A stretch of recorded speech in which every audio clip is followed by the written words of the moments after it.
Aliens exist and President Trump knows about it. That's according to Israel's former space security chief. In an interview with an Israeli newspaper, he said the aliens have been waiting until today for humanity to develop and reach a stage where we will understand in general what space and spaceships are. NBC News chief global correspondent Bill Neely explains this one.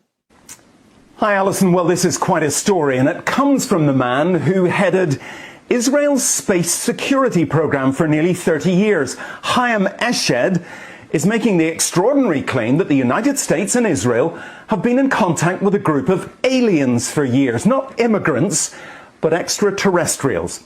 He has called them the Galactic Federation of Aliens, and he says President Trump is aware of the existence of these aliens and had been on the verge of revealing their secrets, he claims, but was asked not to do so by the Federation in order to prevent what he calls mass hysteria.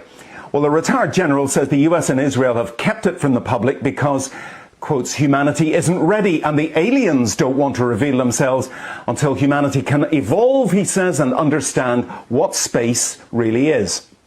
Well, the good news is that he claims an agreement has been reached between the US government and the aliens, a contract to do experiments here.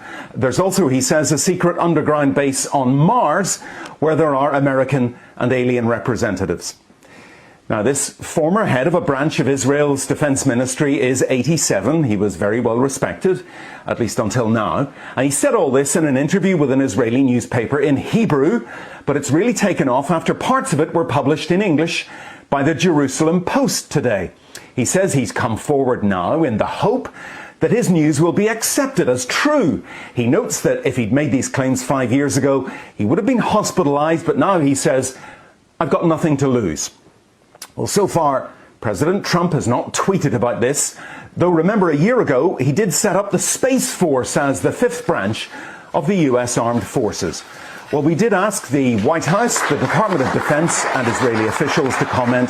So far, they have not responded to the NBC News request, and I wonder if they ever will.